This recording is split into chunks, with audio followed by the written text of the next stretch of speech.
Without this discovery, your cell phone would need to be bigger than the Eiffel Tower to have the same computing power. The semiconductor is perhaps the most important breakthrough of the 20th century.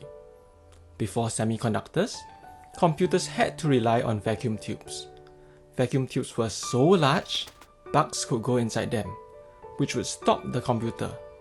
Hence the phrase debugging was coined to mean getting a computer to work as intended. And debugging could be difficult. Computers often filled entire rooms, and sometimes even entire floors.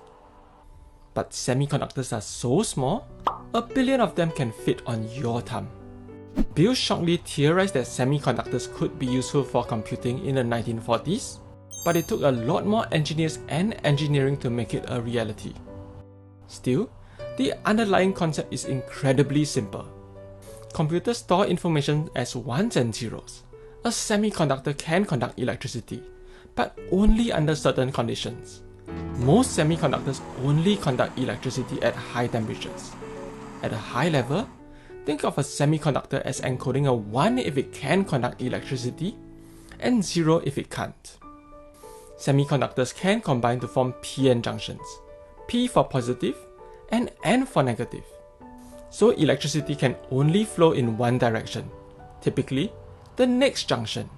The more tightly you can pack p-n junctions, the more computing power you have. But how do you create p-n junctions? There's a handy device called a particle accelerator. These add other elements in small amounts to the semiconductor. The altered parts can only conduct electricity in one direction, which is exactly what we need. And particle accelerators have become increasingly precise, allowing us to make smaller and smaller semiconductors. So we can pack more and more computing power into our phones and computers. In fact, better semiconductors will improve just about every electronic device on Earth. Indeed, the 20th century's most important discovery has become the most critical technology of the 21st century. There is now a nasty global fight over the technology, and the devices that semiconductors power have an enormous impact on our mental health. So the question we need to ask ourselves is, how can we reap technology's benefits without becoming its slave? Thanks for watching this video.